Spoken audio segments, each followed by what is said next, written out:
Welcome everyone back to Beat the Game. This is Steve and it's time for another video of understanding the mechanics with the new hero pack, Riri Williams, who comes into the leadership aspect, Ironheart. Alright, so let's take a look at this character. So she is a genius with 3 recovery, and then you begin the game with this card and set your other identities aside. Ooh, that's right. The reason why she is so unique is she has 3 versions of her hero kit, or her hero card, which is phenomenal.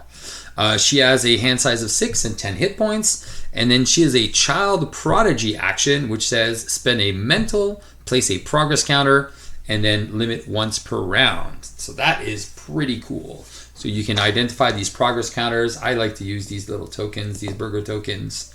But the game gives you those little square ones, so you can use that. When she flips to hero form, she is Ironheart. 1 thwart, 2 attack, 3 defense. She's a champion version 1. Ooh, that's a new trait, version 1. So that's cool. And she can level up. So you can remove 6 progress counters from Ironheart and then ready her and swap her with version 2 Ironheart. So what is cool is while you are in hero form, you can do an activation, you can attack or thwart, or even if you have defended, and if you have 6 progress counters, you can level up.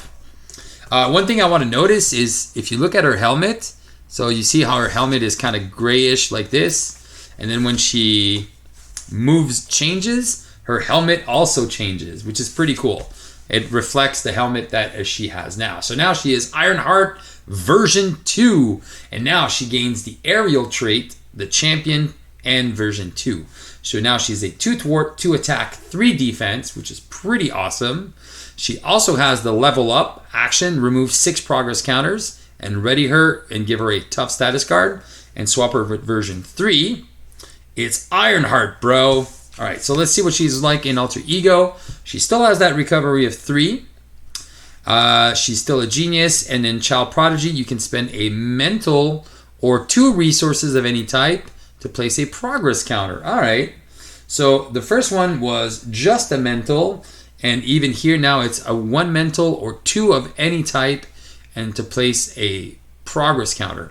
Also, thing to notice, in version 1, she has a hand size of 4, and on version 2, she has a hand size of 5. That's huge.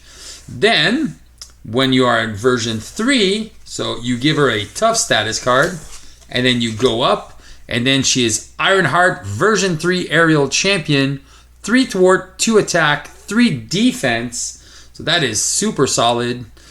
So a 3 thwart hero, that is unseen so far, so that is very cool. And then maximum efficiency, hero action, you can remove progress counters from Ironheart to deal 2 damage to an enemy. Now what's bonkers about this is there is no limit on that ability. So if you have 10 progress counters, you can have 20 damage wherever you want, however you want. So let's see how easy it is to get those progress counters. Oh, and by the way, her hand size is now 6 on version 3. So +1 thwart, +1 hand size. Insane. And so you can see like her helmet again changed. So she still has that recovery of 3. She's still a genius, hand size of 6. Now she's the child prodigy. Spend 1 resource of any type. So now it's not even limited to mental. It's 1 resource to place 1 progress counter. So 1 resource for 2 damage. There's nothing more efficient.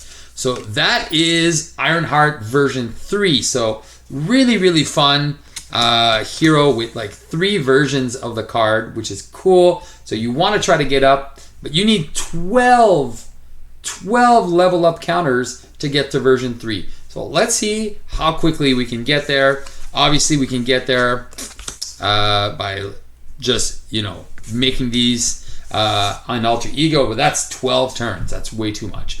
So one of the first cards that she has 2 copies of this card, and frankly, that's her money card. It's Strokes of Genius. So Stroke of Genius, it is a resource response. After you spend this card, you place a progress counter on your identity and you draw a card, which is fantastic. So that gives you a progress counter just for spending the resource, and it recycles itself with another card. So good. So that's 2 ways to get progress counters. Let's take a look at the other ways to get progress counters. She has 2 events, and these are thwart events that say hero action thwart, fly over, you remove 3 threat from a scheme and place a progress counter. That's cool. But place 2 progress counters if it removed the last threat from that scheme. So if it's the main scheme or if you defeat a side scheme, that gives you 2 progress counters right there. So wow. So there you go. So between, that's 2 progress counters here. That's a possibility of 6 progress counters in her 2 flyovers. And then she has 3 copies of the next card, which is Photon Beam. And that is hero action attack with a 2-cost event. Deal 4 damage to an enemy and place a progress counter.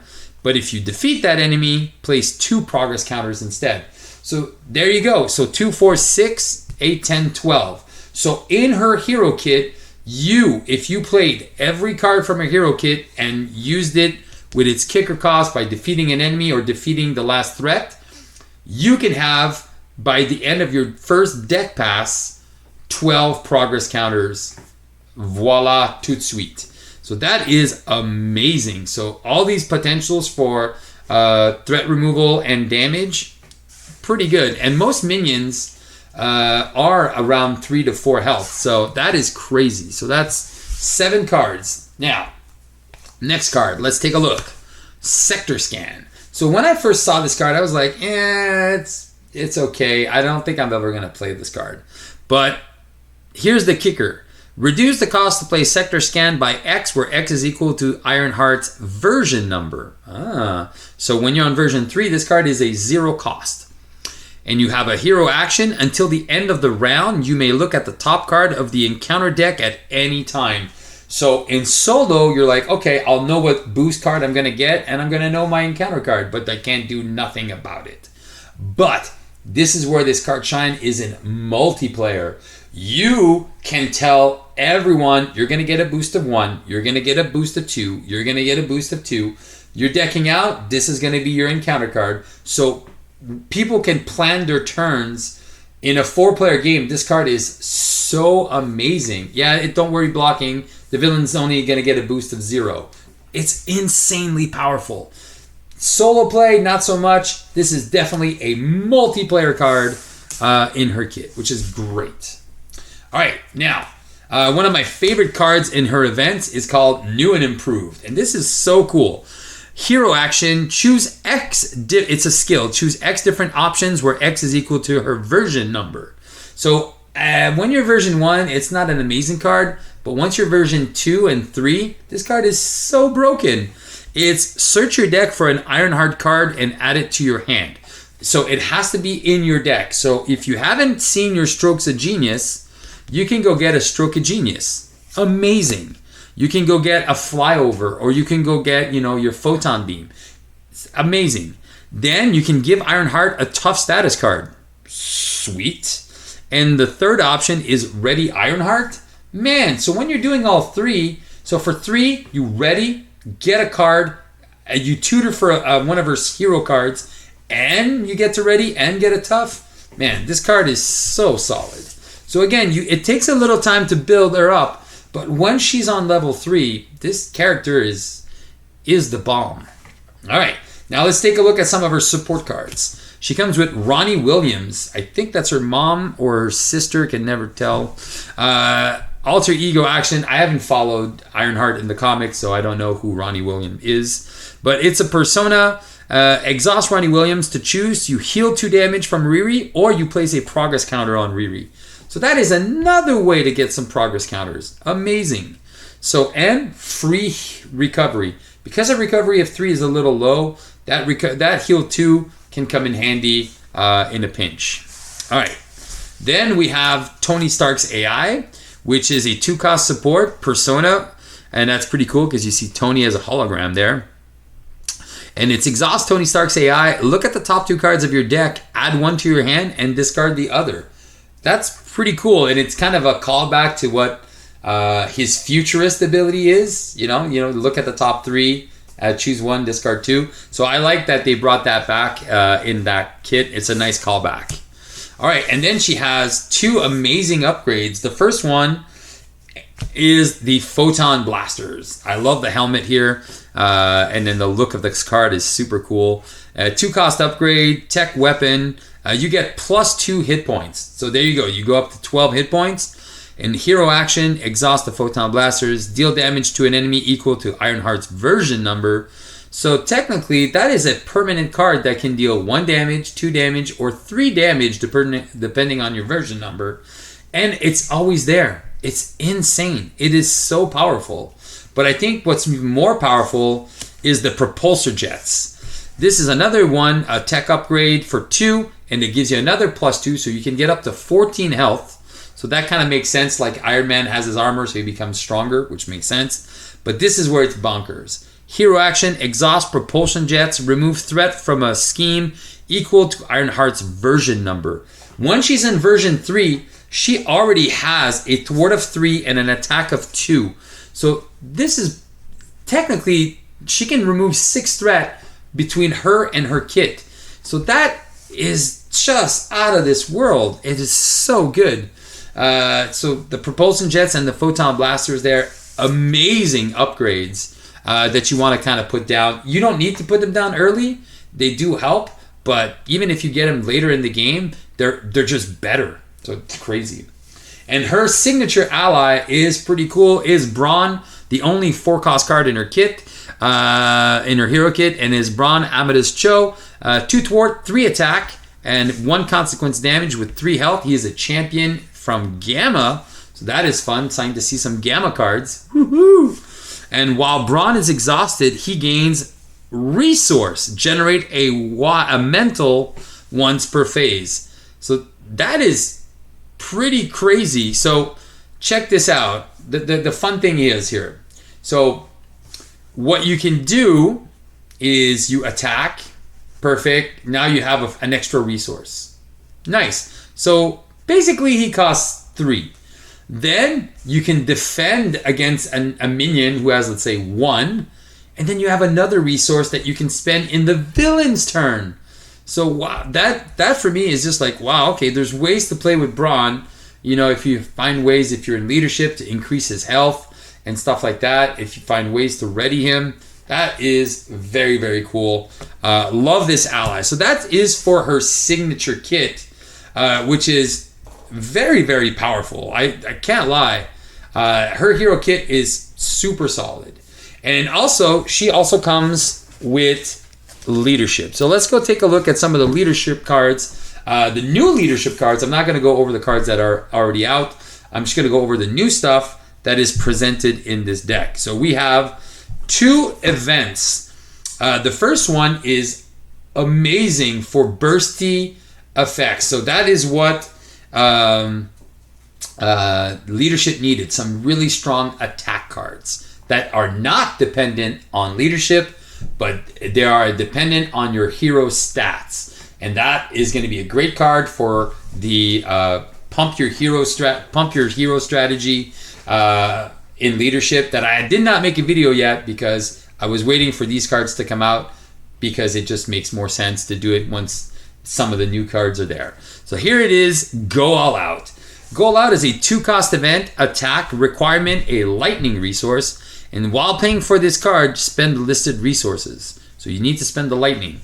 But hero action, exhaust your hero and deal damage to an enemy equal to the total of your hero's thwart, attack, and defense values. So on version 3, this is 2 for 8 damage. But some people say, well, 2 for 8 and you have to exhaust. It's not that good. But wait, just think about it. You're seeing it in an Ironheart, but think about it in Captain America's deck, or if you're playing Quicksilver and now he's a 2/2/2, and then you're playing in multiplayer and then he becomes a 3/3/3 and then 5/5/5 because he played maximum velocity, and then all of a sudden, bam, in a multiplayer game it's 2 for 15, and he can ready Quicksilver. You can find a way to ready him, and you can do it twice, that's just crazy good. So there's definitely ways that you can play with this card with some of the stronger heroes. Spider-Woman can play the 2 aspects, and then she can get her stats up to 5/5/5 by playing a bunch of cards. So depending what strategy you're using, that's a great card for a lot of these heroes that have these crazy boosted stats. And then the second one is Push Ahead. Now this card for solo, I don't think it's a very good solo thing. It's okay, in my opinion. It's better for multiplayer. I think it's very nice in multiplayer. I love the art on it with the Spider-Man Noir and the other Spider-Man there that's kind of swinging in, Miles Morales. So requirement, a mental. While paying for this card, spend this listed resource. It is a thwart card, so that's cool. So if you're playing in multiplayer and somebody gives you a sense of justice, then boom, you can pay with that. And then hero action, thwart. Exhaust your hero. Remove threat from a scheme equal to your total thwart attack and defense. So again, it's 3 to remove 8 threat. If you're playing Ironheart, it's pretty darn good.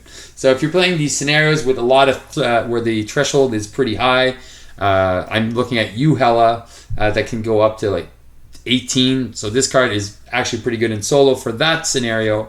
But in multiplayer, I think this card is really going to shine a lot more. All right, and then just to increase this strategy even more, to kick it off, we have something called the R&D facility, which is a 3-cost support. It is a location from Shield. So again, if you're playing with the Shield aspect strategy, there's some new cards like that. And this one says requirement double mental. So that's very important. So it's better to pay it with a power of leadership. And then exhaust R&D facility and remove a research counter from it. Choose a friendly character in play, and that character gets +1 thwart and plus attack until the end of the phase. So this is pretty much a mini version of the morale boost, but as a permanent card. So I like that because, again, when you want to deck thin, cards like that make it really, really effective. So for me, I think it's a very sweet card to add to the decks. Again, if you have characters like Quicksilver, characters like Captain America, like Rocket Raccoon, that can really enhance their attack values and stuff like that, you're gonna have a really good time with that card. All right, let's take a look at some of the allies that are presented. All right, now let's take a look at some of the new allies that are presented for the leadership aspect. The first one I really like, it's Cloudnine. And I'm thinking of the Netflix TV show Superstore, which is pretty funny, which has nothing to do with this. But if you haven't had a chance to see that, Cloudnine, it's called Superstore. Check it out on Netflix. It's pretty funny. All right, so 3-cost ally, 1 thwart, 1 attack, which is not really what you want to use her for. You don't really even want to use her at all. What you want to do is hero action. She's an aerial champion, and say, exhaust Cloudnine, choose a player until the end of the phase. Each aerial character that player controls get +1 thwart. Now that is on its own amazeballs, because each aerial, so that is another card that focuses on the aerial strategy. So that is something that I really enjoy.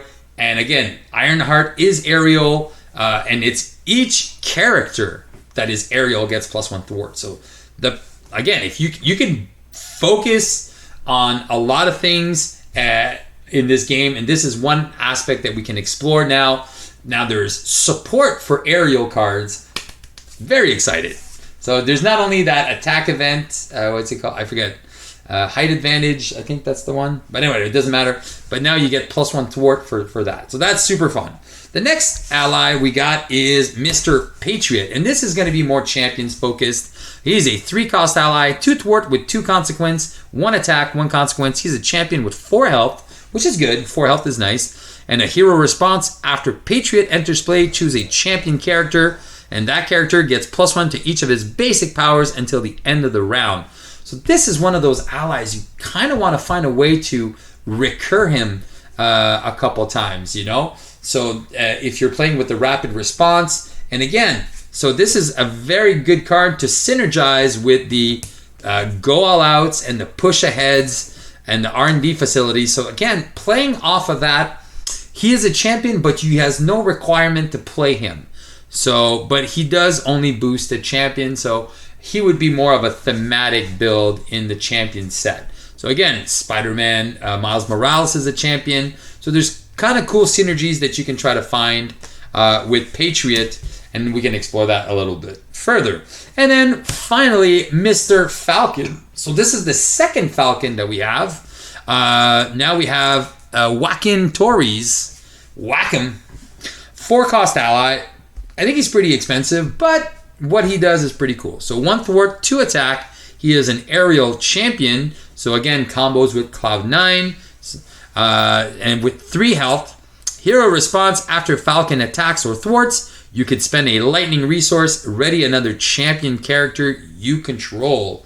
So again, so we have another character that can ready another character. So that, and again, champion. So these are very champion specific, but you can have a lot of fun with these cards and having these I call them the Quicksilver effects, where you keep readying all the time. So between Spider-Man, the Spider-Man ally that can ready a champion, and Falcon in leadership that can ready an ally, that is still pretty cool. So again, he's a little bit more expensive than the basic one, which is kind of weird because normally aspect cards are better than basic cards, but maybe this one slipped through the cracks. Anyway, that being said, let's take a look at some of the basic cards that we can have. The first one is just absolute nonsense.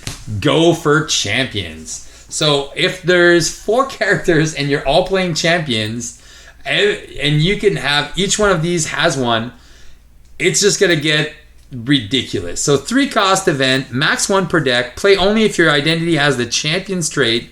Hero action, each champion character in play cannot take damage until the end of the round. This makes no sense. So if you are playing a 4-player game and each of you is playing a champions, it's not max 1 per game, because that would have been okay. Once per game, you get 1 huge turn where, all right, the villains, no, this is once per deck. So every time you deck out, you can play this card again. So just think about this. Each champion doesn't take damage. Hello, Ronin. Let's go. Come on. Attack me with your fanaticism. Who cares? We're going to play Go for Champions. We're going to play Expert Ronin, Heroic 17. Who cares? We're playing Go for Champions. We take no damage ever. That is just craziness. Craziness.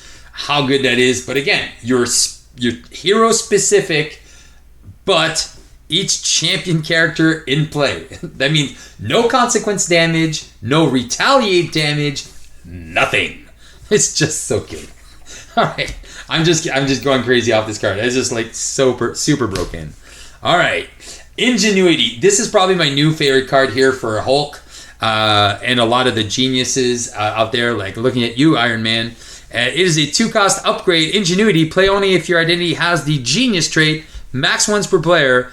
Exhaust Ingenuity, generate a mental resource. So this is perfect because now I can cut 2 cards off my Iron Man deck. I just play this card, and now I will always have my mental to go aerial with Iron Man, which is great. And then with Hulk, well, it's just an extra resource. Why not? It's basically Banner's Lab, but that I can use in hero form. So that is so good. Ingenuity, very cool card. Love it that they're giving specific traits, resource power. I love it. And then we finally have 2 allies. We have Vivian, but not she is Vivian. She is a 2-cost ally, 2-cost ally with 2 health, 2 thwart, and 2 consequence, 1 attack, 1 consequence. Aerial Android Champion. So there you go. She's got 3 keywords. Hero response. After Vivian enters play, choose an attachment, non-elite minion, or non-permanent side scheme. And until the end of the round, treat that card's printed text box as if it were blank. So that is very cool. So let's say you get a nasty side scheme with a crisis. You play Vivian, and you're basically removing the crisis icon. Fool's Paradise. You remove all the icons off Fool's Paradise. Anything that is non-permanent.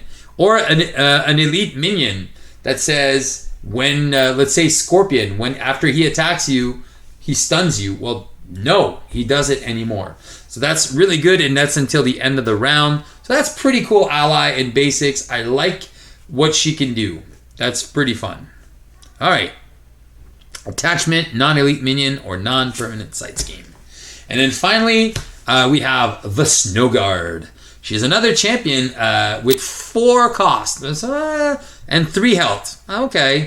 0/0. What? She's a champion. And response, after Snowguard enters play, place up to 3 shift counters here.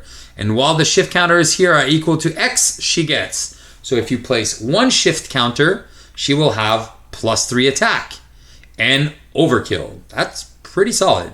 If you place 2 counters, she will have +3 thwart and aerial.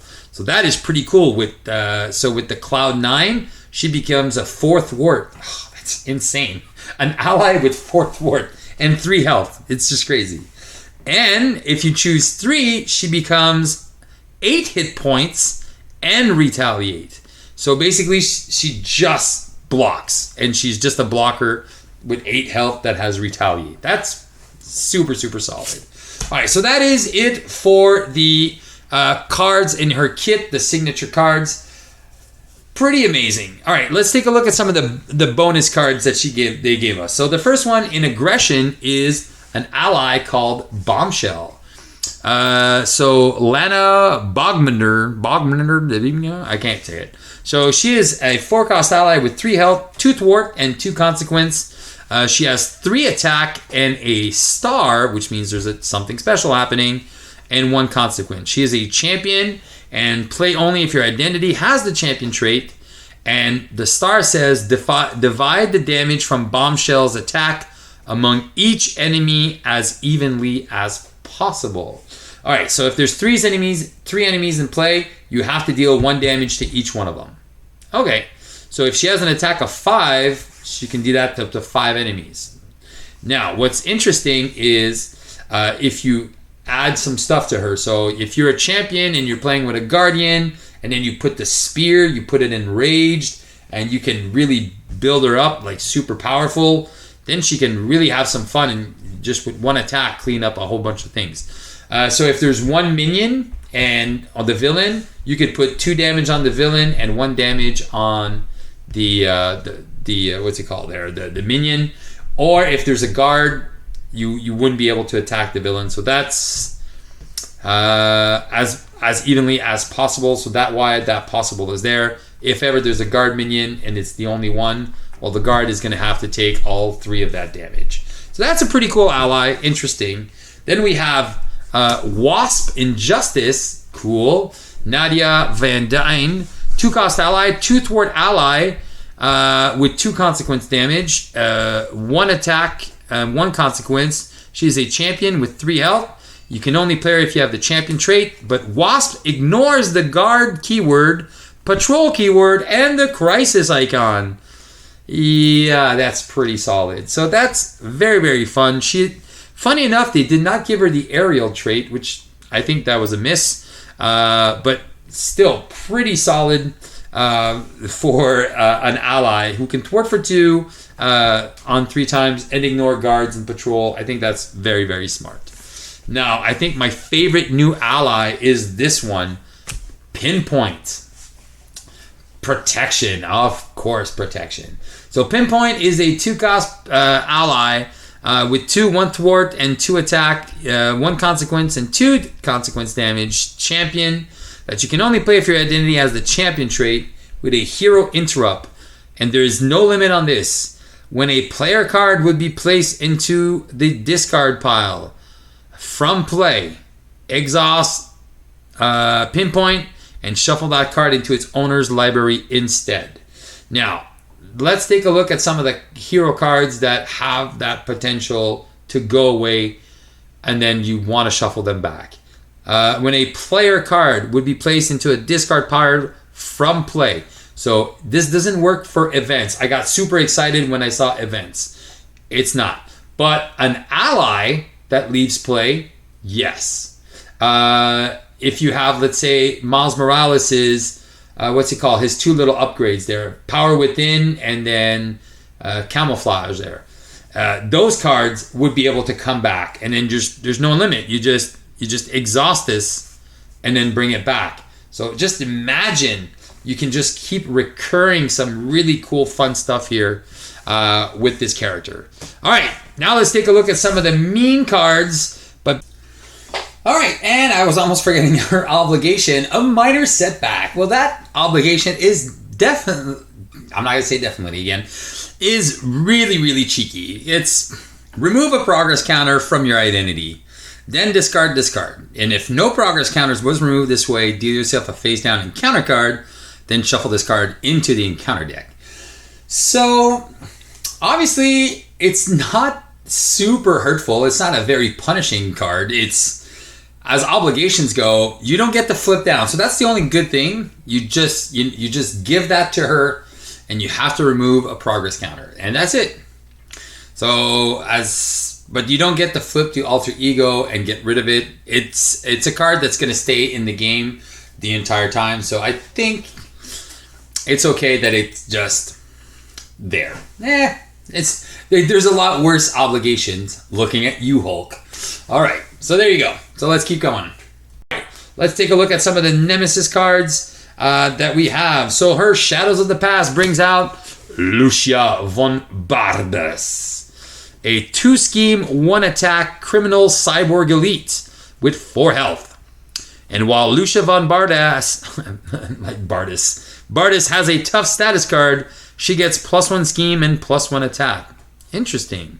Force response: after the villain phase ends, give Lucia von Bardas a tough status card. So that means she's going to come in. Unless you kill her right away, she's going to end the phase and get a tough status card. So not super hard to get rid of, especially Ironheart has a 4 damage attack that gives her progress counters, and she has that her photon blasters that can just remove the tough. So again, for a character this powerful, this minion is pretty cheeky easy. Rule by Force. It is a side scheme that comes in while Lucia von Bardas is in play. This gains a hazard icon, so hazard is +1 card. And while she is not in play, it gains an acceleration icon. But again, I like this new theme. It's your side scheme comes in with 4 threat, not 4 per player, just 4 threat. So they're making these side schemes way, way, way easier than they should. But again, I think it's just hard to scale. I don't mind the hinder. I think maybe the hinder, it should be in brackets. If you're playing 2, 3, like if you're playing 2 players, 4, and then hinder 2 player, hinder 3 player, hinder 4. But I think it's just too complicated to write those things down. All right, and then she has an attachment, Cyborg Tech, attached to the minion with the most traits. And if you cannot, this card gains Surge, and attached minion gains +3 hit points and gains Retaliate. So the traits, if we look at traits, so this one, she has a criminal, cyborg, and elite, so that's 3 traits. If there is no traits on a minion, then you just put it on the minion with no traits because it has the highest one. Now, if there's 2 minions that have the same number of traits, so let's say there's both guards and elites, you get to choose where you want to put it. All right. So, well, actually, the first player gets to choose where they go. So that's a pretty cool attachment. I kind of like that. And then finally, there's 2 treacheries in her kit. Political Retribution. And while revealed, if Lucia von Bardas is in play, she schemes. If Rule by Force is in play, place 3 threat on it. And if neither is in play, this card gains Surge. So that is pretty cool. So if you don't get rid of it, you get punished for not dealing with the side scheme and stuff like that, and if that card comes out.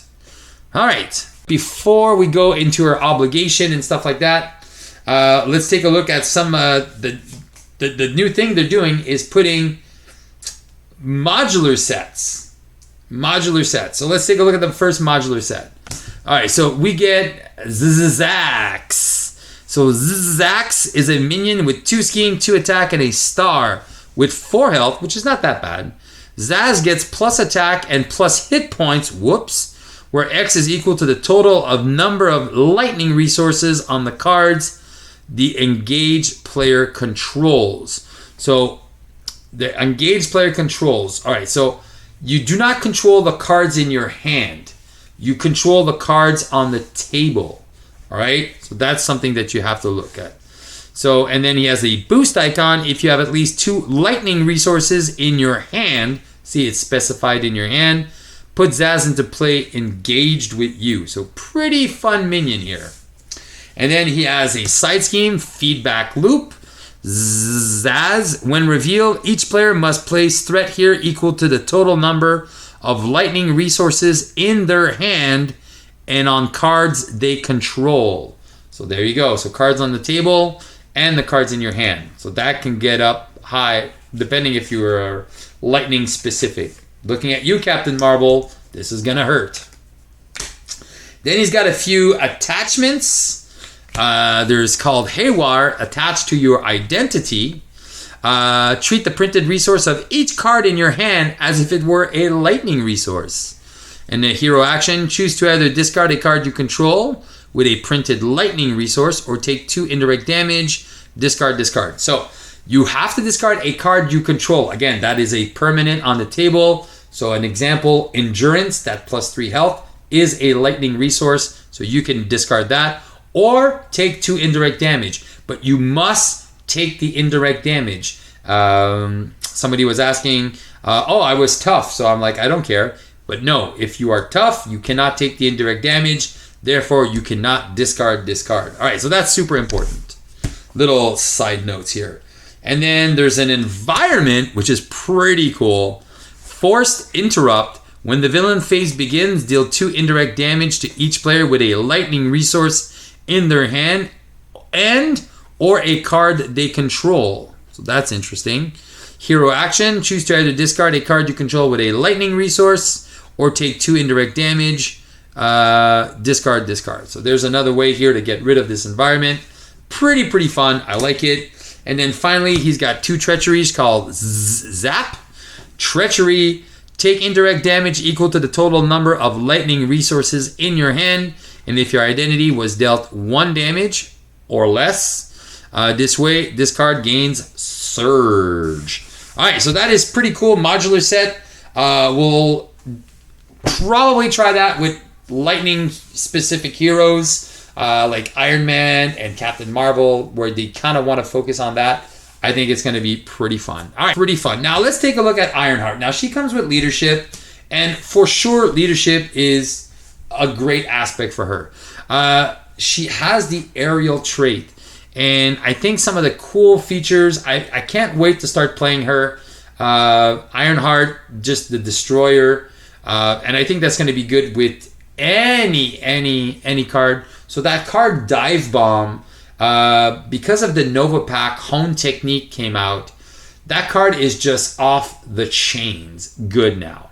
So what happens is if you have the Hone Technique, and we'll talk about that card in the Novus thing, but it actually, if you spend a mental to play an attack event, it gives the cost of the card added to the damage.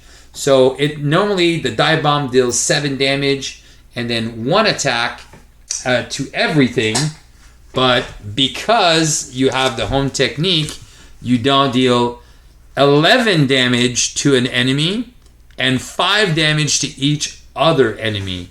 So Dive Bomb is now a real bomb. It just destroys everything with Hone Technique. So that is just one thing that is just crazy about this game, is they are giving us a lot of tools to really break the game and make it really interesting on how you want to build characters. And again, there's infinite ways to build a character.